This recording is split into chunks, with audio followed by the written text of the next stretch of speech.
Tulit. Unsa tong baruganan nganong wala kita mudawat ana nga pagtulunan. So kini po duha na pasabot nga ato pong gisira ang mga dito ani katong uyon ni ini nga doktrina kundi kita no nga mga Southern Baptist mao gi atong namatan pod nga wala kita nag-adhere ni ini nga doctrine. Sa una ginadibatihan na. So ato lang i-review katong mga reason nganong dili ta muuyon sa tulid. So ato lang tanawon gid sa kinatibuk-an nga doctrine sa tulid. T is total depravity, U is unconditional election, L is limited atonement, then I is irresistible grace, then P is perseverance of the saint. Isa-isahon nato ni total depravity. Unsa pasabot sa total depravity nga doktrina? Kini nga teaching nag-ingon nga man is totally depraved. Ang tao gyud totally depraved. Ingon diya sa Romans 3:10-12. At it is written, there is no one righteous, no one who understands, no one who seeks God. All have turned away. They have together become worthless. There is no one who does good, not even one.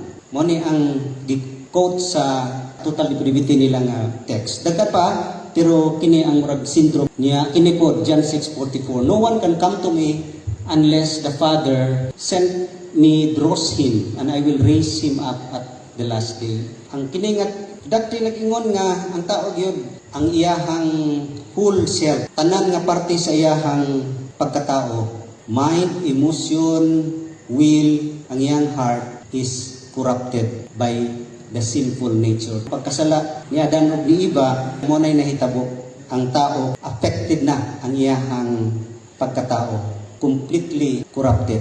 Mo nang ang tao slave na sa sala. So tungod sa ingani nga status sa tao kay totally depraved, dili ta pwede nga mausab or maluwas nga pinaagi lang sa atong kaugalingon. It must be by the will of God. Kay sira naman ang atong will. Mao na ang doktrina niya, ang will sira na. Wala na kay will. Sa ato pa ang Ginoo na nga will, siya na ang magbuot. Iyahan ang pagbuot ang pagluwas kanato. Mo nang total depravity. Nga bisan pa gani ang pagtuo, iyahan na sa Ginoo, dili na ato So kung sa ang tubag nato ana, kini nga doctrine total depravity wala gid kaayoy biblical support. Wala gyud biblical evidence nga makita nato nga nawala ang atong ability to choose. Dili yun tinuod nga nawala atong ability to do good.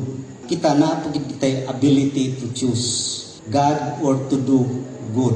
Ang simple nature, wala nag-exempt ka nato nga wala na tay ability to choose God and do good. Katong pasabot sa Romans 3:10-12 nga wala na nangita sa Ginoo, ang tanan naghimo nagsala. Ang gipasabot ang related ana nga verse dito man sa Psalm 14:53 nga ang gipasabot ni Paul diha katong mga lawless nga mga tao gyud, katong mga wicked, mga fools. Pero makita nato sa atong panahon na may mga buutan bisan ganig mga daotang tao na spiritual kahibaw pang ganig loyalty na gani na nga kinaiya. So kung tanaw nato sa Bible nganong makita nato nga wala mawala gisto ang to do good. Kay sa Genesis 3:22 pagkasala man ni Adan ug ni Eva na ang knowledge of good and evil. So wala nawala ang good. Kahibaw ta na ay knowledge of good. Dili lang knowledge of evil. Ningon ang Ginoo, the Lord God said, the man has now become like one of us, knowing good and evil. Example sa Bible nga makita gyud nga contrary sa total depravity. Sa Acts 10:34-35, si Cornelius, kini siya buutan nga tao gid siya pero dili pa siya saved. Gipadtuan siya sa Ginoo kang Peter nga adtuan na si Cornelius sang yawi na para mudawat siya sa gospel. Ingon diya sa Acts 10:30-32, Cornelius answered, 4 days I was in my house praying at this hour. At 3 in the afternoon, suddenly a man shining clothes stood before me and said, Cornelius, God has heard your prayer and remembered your gift to the poor. Sent to Joppa for Simon who is called Peter. He is a guest in the home of Simon, the tanner who lives at the sea. So tanawin mo diha, wala pa sinanawas niya, wala pa. Before pa di sa salvation. Pero ang Ginoo, God has heard your prayer and remembered your gift to the poor, tigmahatag man ni siya. Tataas pa nini, lingon to kataba nga, kana si Cornelius, nahadlok na sa Ginoo. So, naa ang fear. So, nag-choose na siya o good, mahadlok siya sa Ginoo. Dili tinuod nga completely, wala tay ability to choose good. Contrary sa doctrine sa total depravity. Unsay nasabtan sa tulip, sa total depravity, dili pareha sa unsay nasabtan nato sa total depravity. Kita naa man tay pagsabot anang total depravity. Ang total depravity dili gid siya totally nga ang tao dili na kahimo paghimog maayo o pagpili sa Ginoo kun dili na lang gid siya kaluwas sa iyang kaugalingon. Wa na siya capacity to save himself. Kay ngano na naman ang sinful nature. Pero kahimog gyapon tag maayo, mga bugoy madisgrasya mangita Ginoo na. Wampo po na, pero wala na save pa. So mo nang ang total depravity is total inability to save sa atong kaugalingon. Dili ta kahimo pagluwas sa atong kaugalingon.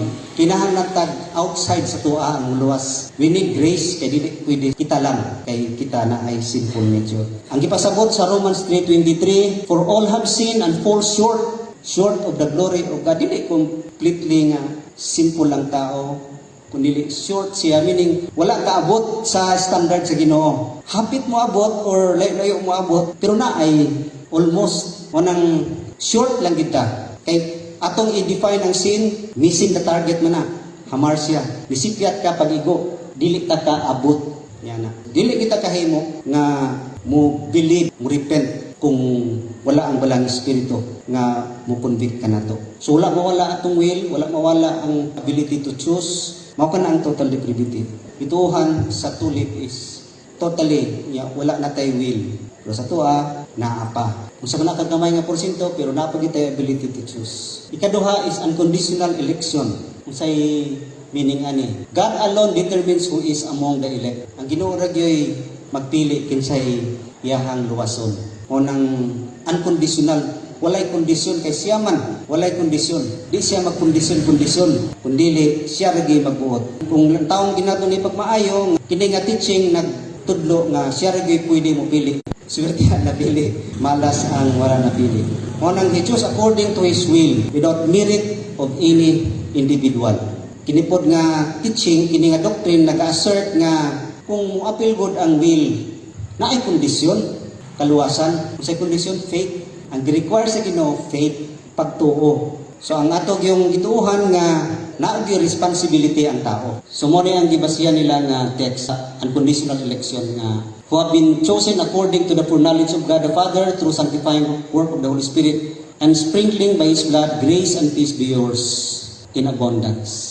So ang atong stand sa salvation or election nga, ang election nag-base sa foreknowledge sa Ginoo. Siya nakahibalo, meaning foreknowledge, kahibaw siya sa unahan kung kinsay mutuo sa iyaha. Foreseen faith, nakita na niya ang pagtuo. Kaya Ginoo, kahibaw mo gina sa sinugdanan sa katapusan. Kahibaw siya kinsa tong mutuo kaniya. So mo na atong gibarugan nga pagtulunan. Pero dili pareha sa kini nga doctrine nga lahi sa tuwa iya sa Ginoo na pag gipursi niya wala tay labot diha, wala tag kahibalo unsay mahitabo pa, wala tay labotan ang Ginoo ra may kahibaw. Lain kayo nga kahibaw daan ka kumutanaw kag sini kahibaw na daan ka unsay mahitabo kanang wa gyud kahibalo. Ang writer niya naghibalo na sa tuwa wa gyud kahibalo ang Ginoo na wa tay labot sa election sa Ginoo na nga part. Kaluwasan is natay responsibilidad gyud pagtuo nya atong gituohan is for knowledge nganong paggahukman ta according sa work. Tungod kay ang work gikan sa faith, diha magbase. Lain kay paminawon nga ang Ginoo magpanis sa tao dito magbase sa iyang response sa iyang gibuhat. Wala magtatagaig responsibility sa muhimo niya na. Di man ta ka-response. Kung tinuod pod ang doktrina sa unconditional election, ang Ginoo pod unsa iyang basihan sa reward. Kung ang faith iyaha, murag siya kay modawat siyang reward kay siya may naghatag faith. Siya may muhatag og power nga mo believe gyud sa iya ug mo repent. Ang doktrina sa tulip is mo decrease ang sovereignty sa Ginoo. Di na siya sovereign kay masapawan man sa free will. Baliktad, contradictory tungod kay diha noon mahibaw-an nga sovereign ang Ginoo kung tagaan niya ang tao og free will. Diha noon mahimong na serve ang purpose sa Ginoo nganong gitaga free will ang tao tungod kay gitagaan siya katungod gyud kay sa iyang pilion. Kay kung walay free will ang tao, sa ato pa ang Ginoo na mahadlok sa free will. Kay basig dili siya pilion. Ang free will nag-confirm lang na Ginoo gyud sovereign. Dili siya maka-decrease, mas diha pa nato makita nga ang Ginoo nahadlok sa free will na ihatag sa tao. Sa paghimo sa tao og daotan, wa nagpasabot nga ang Ginoo ganahan pod naghimo daotan. Sa paghimo sa tao daotan, it means na-effect ang free will. Sa ito pa, tama nga gitagag free will. Kaya kung dili siya tagag free will, usaray gusto sa Ginoo ang iyang buhaton. So manang mas ni sovereign ng Ginoo sa paghatag sa tuwag free will. Itagaan tag sariling kabubuton kay diha gyud no mapadayag nga sovereign gid siya kay gitugutan gid niya sa tuwa. Kay kung walay free will, naghimo na ang Ginoo robot na sinugdanan pa. Sinugdanan pa nganong maglisod-lisod man ta karon nga pwede ra man dehimon sa Ginoo na sa una nga maghimog tao nga pwede ra niya majikon ang unahuna o kasing-kasing nga mutuo sa yaha. Kaya kayo kay Ginoo man siya. Pero gihimo ta niya in His image na pareha sa yaha na ay kaugalingon kabubuton, na ay sarili nga kabubuton. So powerful gid ang Ginoo. Wonderful gid siya sa paghatag sa tuwag free will. Sovereign gid siya. Ang pasabot na to sa sovereignty, He is the highest authority. Muna atong stand sa sovereignty. So muna atong gikuan ganiha ang election sa tuwa is for knowledge. Kay ato ta sa sunod limited atonement. Kini unsay but pasabot ani sa tulip. Jesus Christ died only for the elect. The death of Jesus Christ, His atoning sacrifice on the cross, atonement no bayad or propitiation or substitution sa atong mga sala only for the elect. Sa kadto lang mga pinili. So kung laktod nga pagkasulti, His death on the cross and His love is only for the elect. Para lang yun sa mga gipili. Base nga text sa tulip is Ephesians 1:4-5. For He chose us in Him before the creation of the world to be holy and blameless in His sight. In love, He predestined us to be adopted as His sons through Jesus Christ in accordance with His pleasure and will. Muna gibasihan nila sa limited nga atonement. So para lang yun sa mga pinili. Sa ato pa kung laktod nga pagkasulti na ay gipili, na ay gidestined to heaven, na ay predestined to hell, dito sa impyerno. In other words, God chose people for heaven. Sa katong napilin, He chose for hell. Nga naman, kini nga doktrina nga, di kay sila mudawat aning pulong nga gi-choose to hell. Gipanindot nila, ang Ginoo nag-pass by lang. No? Iyang gipalabay lang, wala niya pilian. Example ani, fireman, sunog ang balay. Sa sulod sa balay, na ay 8 ka bata. Pait na kay kondisyon. Helpless. Atong fireman rin makaluwas. Pwede na maluwas, tanan. Kaya niya kayo. Pero 4 lang ang iyahang luwas. Nga na ang illustration sa election. No? He passed by. Wala niya pilihan, pero gi-pass by niya. Parihara kung atong tungkaron. Tungod kay, kung gi-pass by nimo, gi-tolerate nimo, di ba? Gitubutan nimo nga upadayon sila sa ilang helpless nga state, sa ilang helpless condition. Katong gipili, gitagaan og faith to believe, gi-change ang ilang heart, pero katong kung gi-pass by, ito tagaig faith, tagaig ability to believe. So, death or abandon in their helpless state, pass by. So, parihara gyud kung tungkaron nato nga ang reason wala sila pilia, they are not supposed to be in heaven. Parihara. Nag-assert ang tulip nga kung ang Ginoo magpakamatay sa tanan, din tanan maluwas, universal. Niya napod sila assertion nga kung si Jesus nagpakamatay para sa tanan, para sa matag usa, then daghay mga gipakamatyan ni Jesus nga moadto sa impierno. Then kung daghay mga impierno, pakyas ang gibuhat ni Jesus. And also nag-assert ni nga doctrine nga ang Ginoo malipay nga katong mga reprobate no katong wala mapili maadto gyud sa impierno para ang God's glory and justice makita. So dili ginatinuod. So ang limited atonement wala gyud klaro naabay doktrina nga naiyo napili. Wala gyud gini mo na makita sa Bible. Walay mga sufficiente nga mga scriptural support. In contrast sa against sa kini nga doctrine limited atonement piting daghana nga text nga kini nga mga text loud and clear sa Bible. O ngayon nang sa pag-interpret sa Bible, mga seminarya noon sa kanya mga rules and interpretation, interpret the text in the light of its context. Dili lang sa kana nga text kundi tan-awa kung sige saan sa before ug after ana kay diha di mo makita nganong gisulti na context. Yang pinaka-the best nga interpretation nga bisag kinsa bisag di ka moagig seminary pwede ka mag-interpret sa Bible is interpret scripture by scripture. It means scripture adto ka sa laing reference bisag asa nga book sa Bible. It means pasultiha ang tibok nga Bible.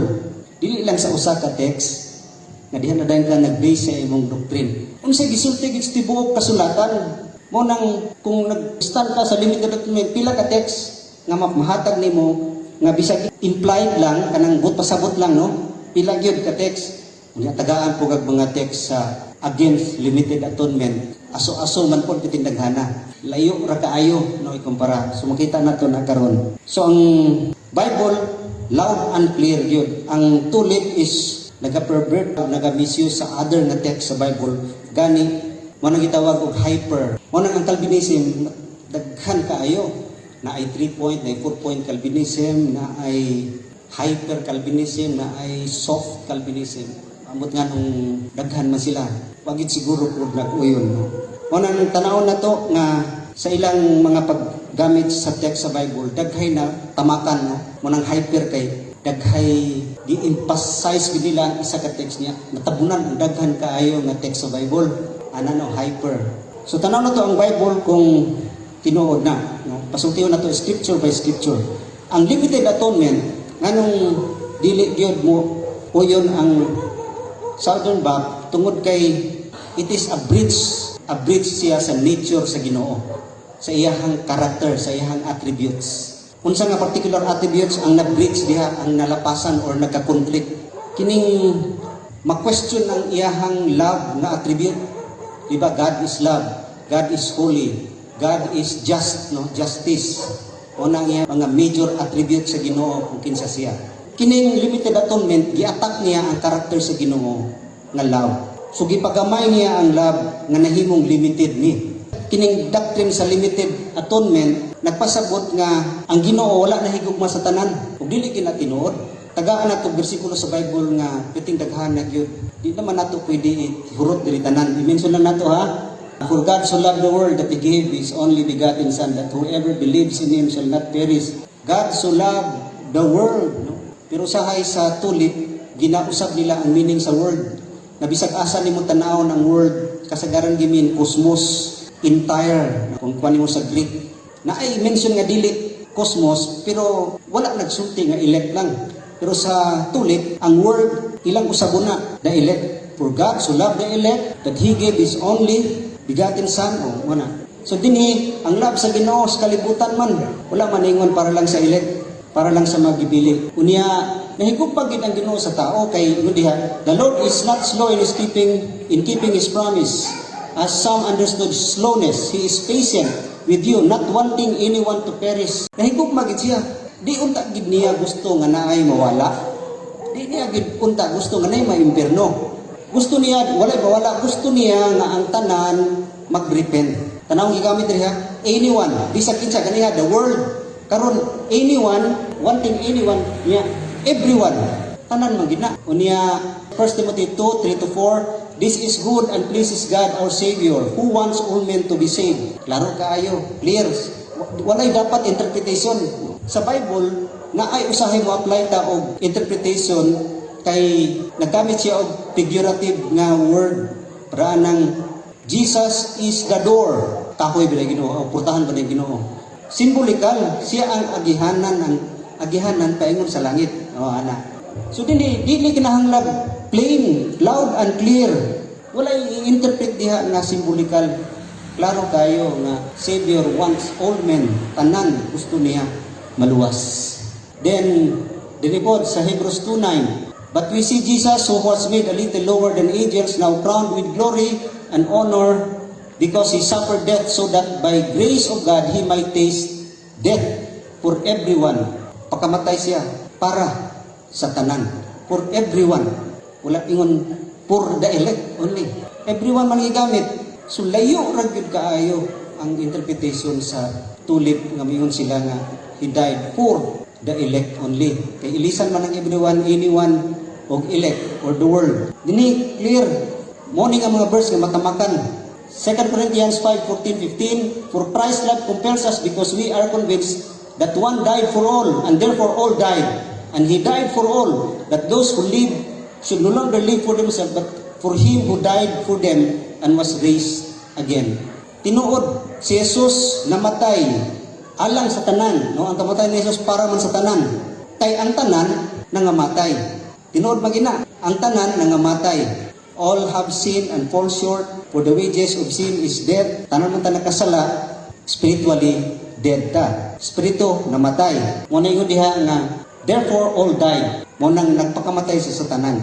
So gibalik-balik din ang tanan. Unya, He is the atoning sacrifice for our sins, and not only for ours but also for the sins of the whole world. Tanawa na pagi dili lang kanato kundi sala sa tanang kalibutan. Clear kayo. Nganong gyapil pagidan, not only for ours. Ibig sila, not only for the elect but also for the sins of the whole world. The next day John saw it coming toward him and said, Look, the Lamb of God who takes away the sin of the world. Sige, balik na po ito. Who takes away the sin of the world. Kalibutan man yun. For the grace of God that brings salvation has appeared to all men. So, salvation offered to all men. No, tanan yung tao. Then therefore we both labor and suffer reproach because we trust in the living God who is the Savior of all men. Manluluwas sa tanang katauhan. General, especially those who believe. Napagana yung ipakapin. Unya kini 1 Corinthians 15:22, For as Adam all die, even so Christ shall all made alive. Namatay matatanan tuod kang Adam kay diha man gikan ang atong sinful human nature. Pagpakasala ni Adan, naanatay sinful human nature. Wala to naman na ang sala ni Adan, ang iyahang kinaiyahan. No, siya pa man ang unang nga tao. Ang anak yun, pareha po, naanay sinful nature, naatay sinful nature. O nang kitang tanan, patay, spirituhanon. Pinagi kang Adan, namatay tanan. Pinagi kang Kristo, nabuhi tanan. Kang Adan, namatay tanan. So makita nimo nga, naagyoy siya relation kay tinuod magyud nga namatay ta kang Adan. Ang pag-elect ko sa ilaha before the foundation of the world, wala pa si Adan. So sila labot. Pero dili makita nimo nga in Adam all died. Tanan gyud no. Tilang elect diha. Then Romans 5:18, consequently just as the result of one trespass was condemnation for all men, so also the result of one act of righteousness was justification that brings life for all men. One trespass kang Adan, one act of righteousness kang Jesus, tanan gyud mo epekto tanan. All men, no, brings life to all men. And there is no difference between Jew and Gentile. The same Lord is Lord of all and richly blesses all who call on Him. For everyone who calls on the name of the Lord will be saved. Everyone who call, bisag kinsa nga mutawag no, sa Ginoo, mamaluwas. Lagi paminawon nga, kinsa katong mga elect nga mutawag sa Ginoo, mamaluwas. Kadto lang. Everyone man diha. Then, in the past, God overlooked such ignorance, but now He commands all people everywhere to repent. Gusto kiniya na ang tanan, no, mag-kinulsol, mag-repent. Everyone who believes in Jesus the Christ is born of God, and everyone who loves the Father loves His child as well. Everyone, gibalik-balik yun. Then, I am the living bread that came down from heaven. If anyone eats of this bread, he will live forever. This bread is my flesh, which I will give for the life of the world. Klaro kayo, no? Ako ang pansa kinabuhi, kinsa ka to, bisag kinsa. Mukaon ka nako, mabuhi hangtod sa kahangturan, mahimo siyang maghatag kinabuhi sa kalibutan. Sa kalibutan, mak-question lang yang love kung tinuod kining doctrine, kining limited atonement. Conflict sa kinaiyahan sa Ginoo sa iyahang gugma. Unya, question po sa iyahang justice. Ang iyahang justisya, kay makita nimo dinhi, ang Ginoo magyud iyon sa Bible, patas mo gid siya. Kay ang tubag gud sa doctrine sa tulik, dili patas ang Ginoo. Ang tubag, why makabuot sa Ginoo? He give mercy to those He want to give mercy. Mo gid na ang tubag, sumrag hanging nga pangutana nga ang Bible nagsulti man gyud nga ang Ginoo dili man siya nagpabor-pabor. Patas gid siya, no favoritism niya. Napagi verse nga, but glory, honor, and peace for everyone who does good, first to the Jew, then for the Gentile. For God does not show favoritism. Patas gid siya. Niya 1 Peter 1:17, since you call on a Father who judges each man's work impartially, dili siya gyud respecter of person. Dili siya magpabor-pabor. Mo nang daghang kaayo text gyud nga nagpamatuod nga dili siya magpabor. Mo nang ma-question ng iyahang justisya diha. Nagkapabor siya. Ma-question ng iyahang justice nga makaingon ta nga God is unfair. Dili siya patas. Na ay swerte, na ay dili swerte. Contrary sa scripture gayud ni siya. Ang love of justice maunay na bridge nga nature sa Ginoo. Ug makita nato sa attribute sa Ginoo nganong dapat balanse ang iyang karakter tungod kay dili siya muhimo og mga butang nga contrary kanang supak sa iyang karakter. Reani karon sa iyang pagpili nga limitado nahimong conflict ang love. So nag-violate na siya sa iyang kinaiya nga love, sa iyang nature nga love. So ang Ginoo gyud dili mo himo og mga butang nga mo conflict gayud sa iyang kinaiyahan. Mo nang ang iyang kinaiyahan unity, harmony. Dinhi kung ang power niya ni dako, ang love ni gamay, conflict na. Mo kuno ang Ginoo siya nagapamuhat nga dili contrary sa iyang nature. Muna kumayon kag ang Ginoo sovereign, ang pagsabot nato makahimo siya bisag unsa, makapangutana ka nganong dili man siya mohimog sala. Kay against man sa iyang nature na holy. God is holy. So kung musala siya, nag-against sa siyang nature, dili na siya. Mo pa ganiha, kung limited ang iyang love, against na siya sa iyang nature nga love. Muna ang sovereignty tinuod kung i-apply nga walay limit, pwede siya makasala. He can sin, pero he will not. Kaya against sa iyang nature. Makahimo siya, pero dili siya. Para gudaan niya sa free will, pwede niya, himuon nga walay free will ata, pero dili siya. Kaya against sa iyang nature nga love. No, mo na ang kinayahan sa Ginoo. So dili gyud nga ang sovereignty nagpasabot nga makahimo siya og bisan unsa. Makahimo lagi bisan unsa makahimo magid ang Ginoo, may imposible sa iya ha. Pero kung mo against na gani o mo conflict na sa uban niya nga character, dili na pwede kay di na siya God, dili na balance ang iyang character. Mo nang ang limited atonement naga-decrease sa love sa Ginoo. Then ang limited atonement usab naga-downplay no sa necessity sa evangelism. Dili na tayo gyud hugot ang evangelism sa tulip. Ngano man kung tanaw nimo kita mo gasto magita, di ba dagko kay atong gigahin nga amount para sa evangelism kay mao ang heart sa Ginoo, mao ang iyang number one nga purpose sa church, go and make disciples of all nations no. Dala gyud daghang kalag na sentilan. Dagko kayo atong gasto niya na mulakaw pata halos para ni Paul nga masiprik, mabilanggo, paakagbitin no tun tinanangyaw. Pero di man makapausab sa mga nangaluwas. Kay para sila kung elect ka. Bisag giun sa nimo evangelize diha, dili mo increase ang number sa elect. Dili mo daghan ang elect bisan pag nagpatay pagka evangelism. Dili pud matandog ang elect kung dili ka mag-evangelize. Puyo lang kasimbahan, luwas kaya kung elect. Unang ma-downplay niya ang evangelism. Unya makita nimo nga mawala ang compassion sa evangelism. Sa tulip, ngano mag-evangelize gyapon sila, nag-evangelize sila. Ang purpose is to obey the will of the Father. Obedience ang ilaha. Dili ang compassion for the lost. Kay ba naman sila nga hindi na elect, di gina sa maluwas sa kung saan pa nimo nagingon nga di ni elect may kag Jesus loves you. Jesus died for you bisag dili elect. Why mausap sa ilaha? Mo nang why compassion?